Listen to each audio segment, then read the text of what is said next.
Hello，大家好啊！今日咧同大家嚟到呢度咧做一個工作嘅體驗啊。因為以往咧好多時咧去到客人度咧我都唔可以拍片啊，始終喺人哋屋企冇可能拍片啦。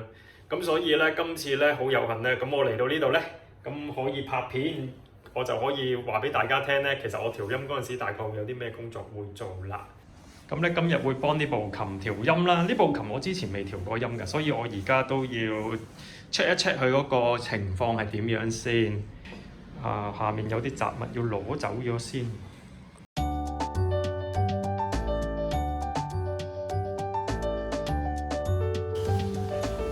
好啦，攞開咗啲雜物啦，咁就可以睇下下面嗰個情況啦。哇！冇插兩管，攞翻錢出嚟先。Oh my god！ 跌埋出嚟。好啦，跟住咧就 check 下啲 pedal 有冇問題，鬆晒啦，鬆晒咧，調校翻佢咯。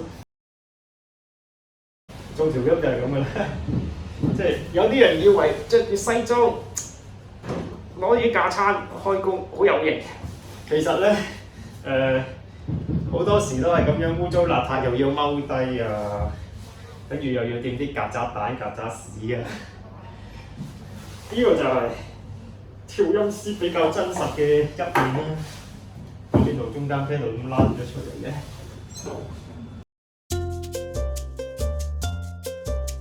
好啦，3個 pedal 冇問題啦，而家。好啦，3個 pedal 啦，冇問題，喐到嘅，但係一陣仲要做啲微調。跟住音板冇問題，靚仔，冇爆裂。撳票。冇問題啦，條冇問題啦，弦線底部有冇生鏽？有嘅，少少，咁會有少少斷線嘅風險啦。呢邊就差少少咯。嚟到呢度有一條係零零舍舍靚嘅，嗰條係之前斷過啦應該。你見到啲顏色都唔同嘅，咁點解會咁咧？因為咧，佢呢啲銅線咧，嗱呢部 Toyama 咧係韓國做㗎，呢部 Toyama。韓國嗰啲琴嗰啲銅線咧，落嗰啲 coating 咧，啲保護劑落得好勁啊！又真係嗰啲銅咧唔係純嘅銅啊，咁所以佢係比較難生鏽或者氧化。呢條咧新換落去嘅咧，佢嘅銅嘅含量係高啲嘅，所以你見到佢咧係容易啲受潮濕影響咧就氧化嘅，所以佢係特別深色咗啦而家。但係佢雖然深色咗，但係其實冇問題嘅。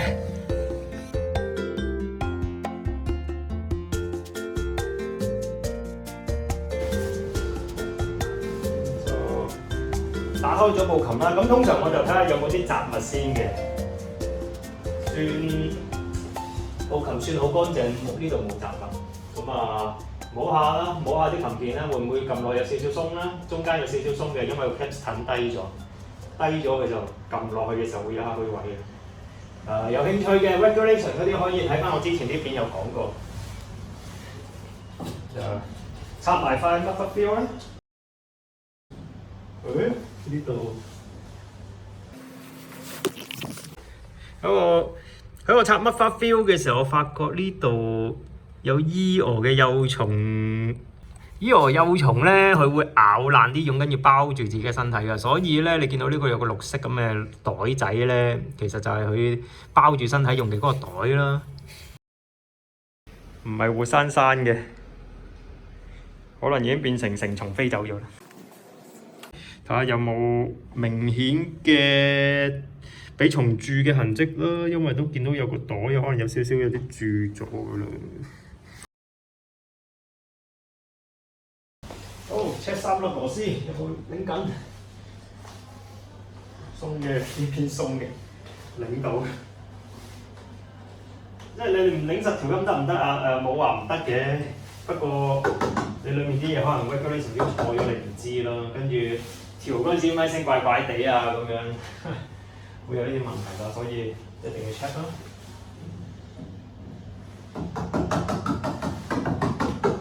OK， 中間嘅 capstan 係低嘅，兩邊係高嘅，敲落去錘仔喐，敲落去錘仔有少少喐都係啦。咁一陣再去調整翻啦。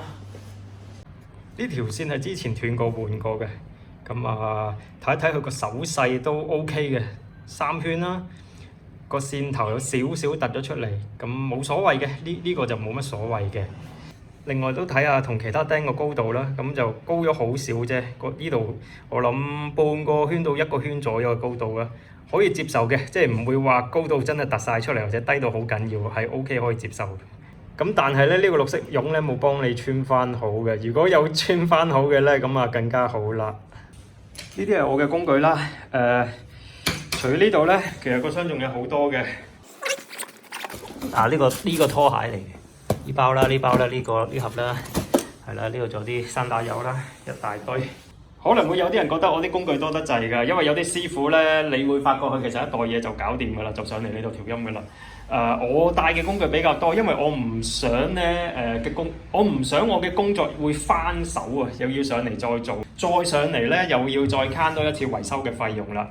而家就調音先啦，咁啊要用指音絨啦、調音錘啦，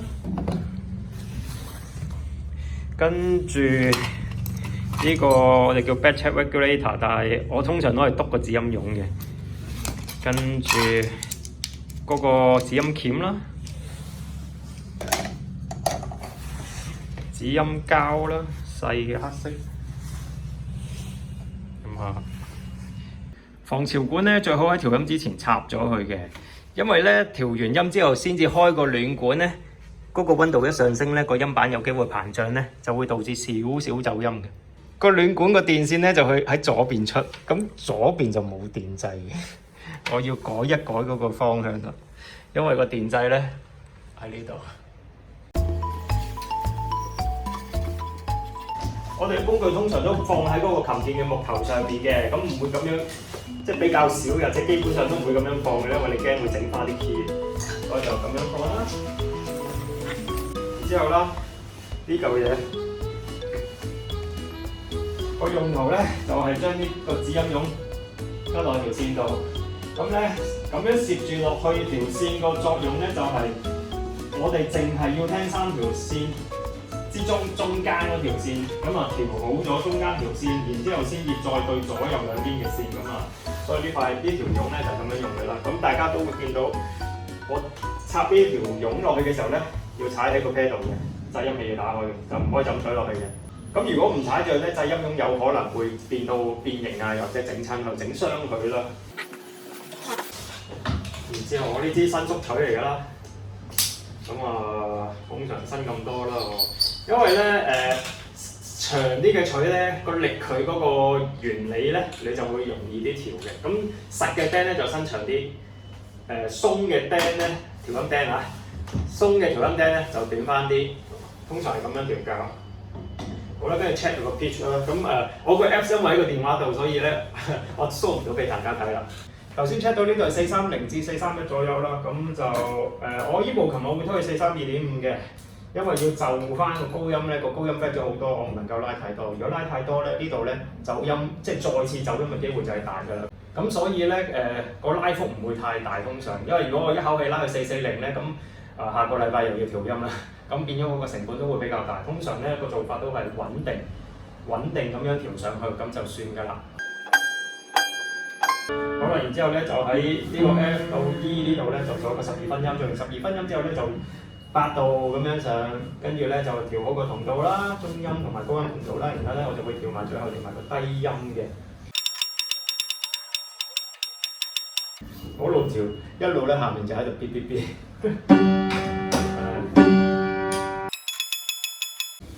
調好咗12分音咧，咁啊開始做8度啦，調上去。咁啊通常我會做咗呢一橛先嘅。做咗呢一橛先，咁但係好得意嘅，通常咧呢度調好咗咧，咁我8度去到高音啦，調好咗個高音之後咧，落翻嚟呢度咧，佢會彈咗上去嘅。個高音一路調咧都冇乜嘢，跟住去到最後一個音咧，超高咗好多。咁啊，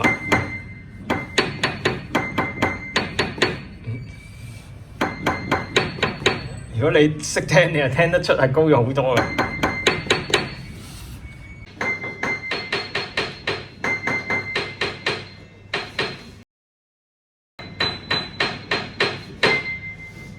而家合理好多啦個聲，對比翻未調之前啊，嗱左右兩條未調，右邊嗰條，而家正常嘅，未調之前右邊嗰條。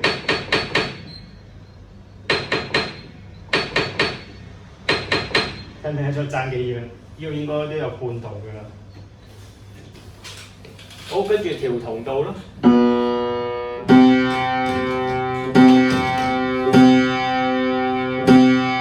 未調之前咧會有嗡嗡嗡嗡咁嘅聲，調咗就冇啦。因為兩條線個 frequency 一樣，所以佢就唔會有嗰啲 beat 出嚟。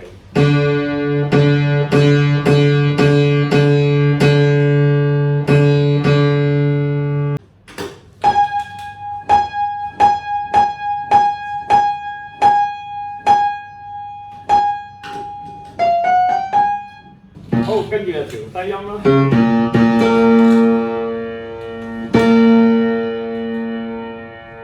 可能有啲朋友咧都發覺咧，咦點解我個低音係推翻低落去嘅，而唔係拉上嚟嘅？因為通常都係低咗跟住拉翻上嚟噶嘛。但係咧低音咧有個特點㗎，低音佢個走音速度係比中高音係慢啲嘅。咁所以有陣時咧，佢跌嘅時候咧就會跌到咧比中音同高音咧係冇咁多，反而係高咗上去少少嘅。但係你彈度嘅咪你當然唔會覺啦。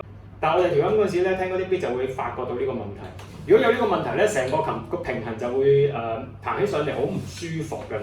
咁你會發覺咧啲彈出嚟嘅 chord 咧會好唔和啦，個低音好硬啦，好唔舒服，好會冇咗低音嗰種低沉嘅感覺咯。推嘅。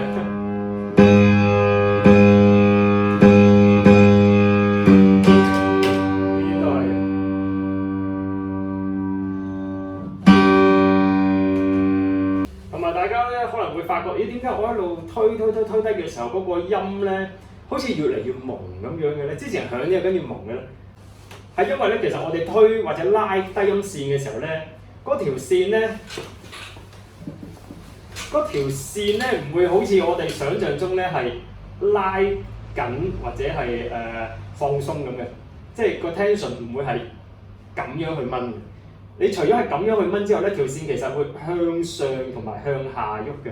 通常咧你拉緊佢就向上，你鬆嘅時候佢就向下喐。咁樣一向上向下喐嘅時候咧，佢個琴取個線坑對唔翻正條線咧，跟住個聲就會即刻朦咗㗎啦。嗱，如果你部琴咧嗰個線坑唔係太過深嘅咧，其實咧點樣調都唔會有呢個情況出現嘅。但係好似呢部琴咧，啲線坑咁深嘅咧，佢就好容易有呢個情況出現。其實我一路調咧，一路去啲大細聲係好唔平均嘅，但係冇辦法，即係除非做琴錘打磨咁樣先可以解決呢個問題。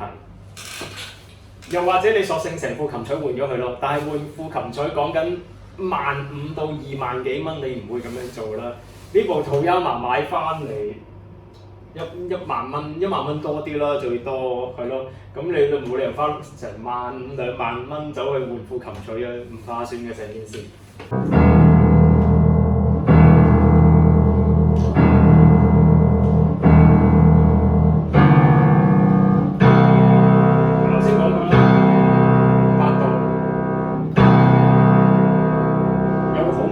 beat 啦，因為佢唔會完全平㗎啦，無中高音。3度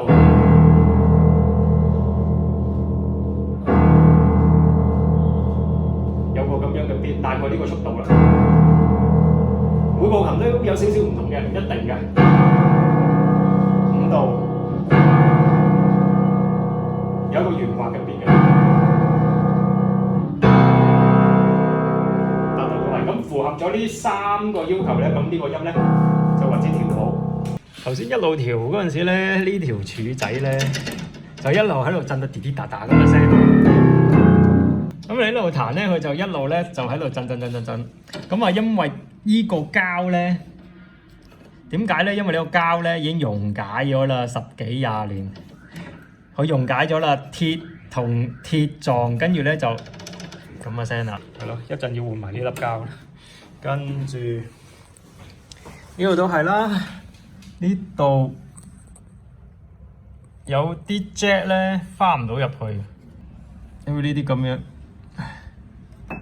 有啲頂缸嗱翻唔到入去，翻唔到落去個底。呢個咧叫翻咗入去啊，呢個嗱翻咗入去啊，呢個翻唔到入去。咁啊翻唔到入去咧，你彈第二下嘅時候咧，有陣時就好似棘住咁樣啦。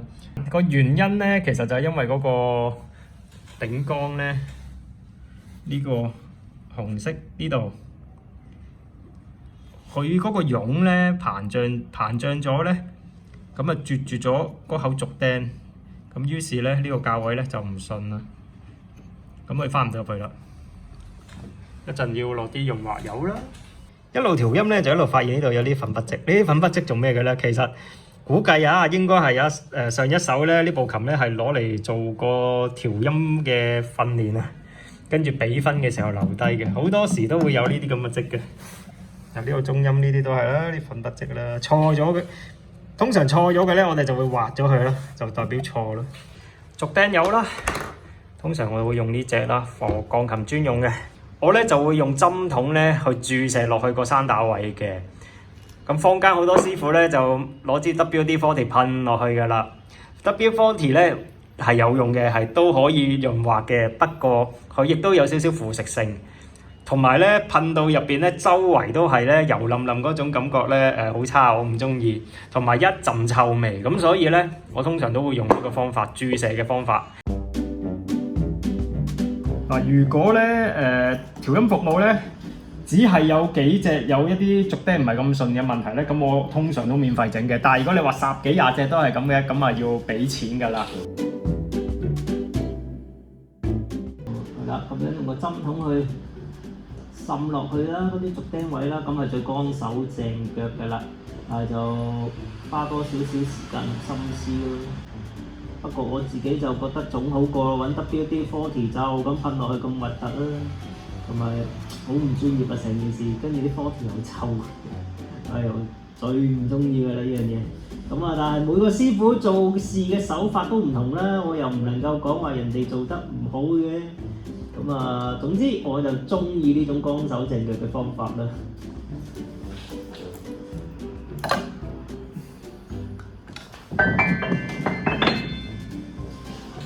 大家可以睇到啦，嗱呢粒膠粒粉碎脆嘅爛晒啦已經，所以要用嗰粒新嘅俾佢。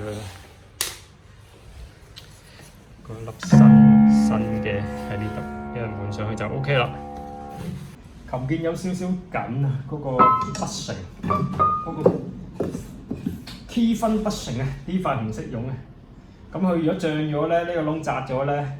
咁佢下面有口釘穿住嘅，就會變到咧呢個絨咧啜住啲口釘咧，就會個琴鍵唔係太起嘅啦。咁我哋要夾一夾咯，夾一夾呢個紅色絨咧，左右夾一夾咁啊，等嗰個窿咧闊翻少少，闊翻少少咧，個琴鍵咧就會起得好啲嘅。嗱觀眾啊，如果你睇完你唔好自己走去買個鉗咧，走去淘寶淘個咁嘅鉗，然之後自己喺度夾啊，因為亂咁夾咧，夾得個窿闊得滯咧。咁跟住咧，你就翻唔到盡頭個窿，你會覺得滯，就變咗你要調校下面嗰個燒釘嘅左右咧，去令翻佢緊。但係盡量最好都唔好咁樣做啦。即係今日你見到我做嘅嘢，好似好簡單、好快手。其實我真係其實因為我做咗10幾年，即係幾年啦？而家22年，做咗17年。經驗積落嘅，千祈唔好隨便模仿啊！今日嘅短片就嚟到呢度啦。如果你有咩疑問嘅咧，可以喺下面留言，亦都請大家讚好同埋訂閱我嘅頻道啦。咁我哋下次再見啦，拜拜。